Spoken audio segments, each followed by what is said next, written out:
Hey, what is going on there, ladies and gentlemen, beasts and fellow monsters? Monster Man Vapes coming back to you for another review, and in today's review we're going to be taking a look at the Falcon King sub-ohm tank from Horizon Tech. So, like we always do, we're going to dive down to the table. I'm going to show you all that's in the packaging and show you just kind of the ins and outs of this tank, and who knows, by the end of the video you might be interested. So grab a chair, grab a drink, put your feet up, sit back and relax, because you never know. You might be interested in this, you might not. But we're going to find out. So let's get down to the table. So this is the packaging that the Horizon Tech Falcon King will come packaged. Your tank will sit right up in here. Lid comes off like so. And right here you get all what is included in the little packaging. Kind of hard to see with that very reflective plastic. But you get two coils. You get a single mesh coil and a dual mesh coil. And you also get a little baggie full of extra seals, extra O-rings, a straight glass tube, and the additional coil. Now the coil that mine came pre-installed with was the dual mesh. That's one I have been using. But in this review I'm going to use the single mesh. As you can see, there's a good look down there at that mesh. So there is the resistance of the single mesh coil, 0.16. Best wattage is right at 75 watts is what they're saying. The resistance of the dual mesh coil head is a 0.38, and they say that one is best about 80-85 watts. So here is the Falcon King sub-ohm tank. Starting from the top, drip tip is removable just like so. You get a big silicone O-ring. This appears to be a proprietary drip tip. None of the drip tips I have fit in here, but this one fits pretty well. Nice and snug, not too loose, not too tight. This is a top fill tank, and how you open it up to fill it, you see this little button right here.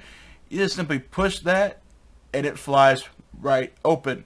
You got a nice big kidney shaped slot to fill your juice. There is that seal, and obviously to close it you just simply close it and it snaps into place. Here is a look at the bottom of the tank. Horizon Tech Falcon King. To access the coil head, you just turn the base like so. So here is the 0.38 dual mesh coil head that I have been using.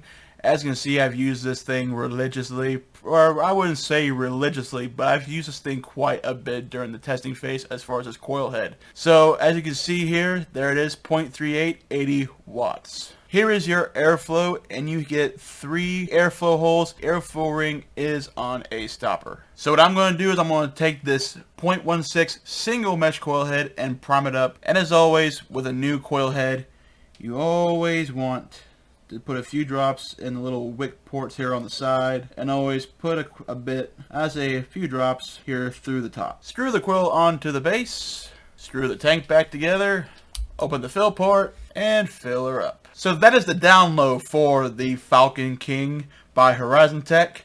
So I'm going to let this sit for about 10 to 15 minutes, and I am going to vape it, and we're going to give you my final thoughts and my pricing.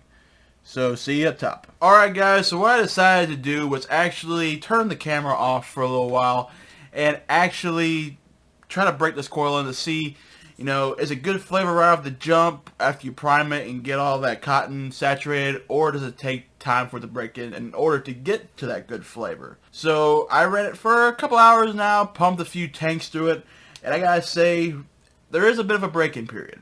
Which is weird because the 0.16 needed a break-in period, but the 0.38 dual mesh did not really need a break-in. So, a little weird about that. Now, I've seen this tank run anywhere between 28 and 30 bucks, depending on if you get it at an actual shop or online. Do I think that's a good price for a tank like this? Well, considering that the coils that I have, or the ones that I've at least used for an extensive period of time, have ran pretty good and lasted a good while, even running some very sweet juices through them, yeah, I would say it's a good price. Also, another thing I forgot to mention in the down low is that Horizon Tech, for this tank, Horizon Tech's been known to use here lately some kind of weird, I would say more weird yet innovative ways to, I guess, improve the life of their coil heads. From my research and also to my own knowledge, they used a flax paper in some of their coils. They also used wood pulp in some of them. This one actually uses, I guess, bamboo fiber. It's either bamboo pulp or bamboo fiber, one of the two. Now the coil head says it's best at 75 watts, but I actually been running it at 70, just because 75 almost feels a little too much for this coil head. Not a big difference, but it felt like it was kind of pushing the limit of this mesh.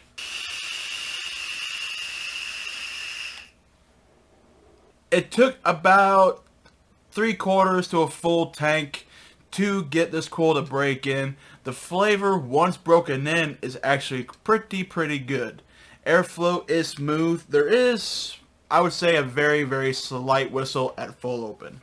Wide open also feels a little too much for this coil head. It worked great for the .38 dual, but it ain't working for the single mesh. So I've cut it down to about halfway. Let's see if that's any better.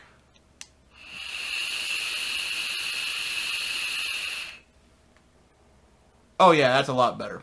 There's really not a whole lot to this. I mean, it's a sub-ohm tank, guys. The difference is this compared to all the other sub-ohm tanks on the market is that this uses some sort of bamboo material in the cotton.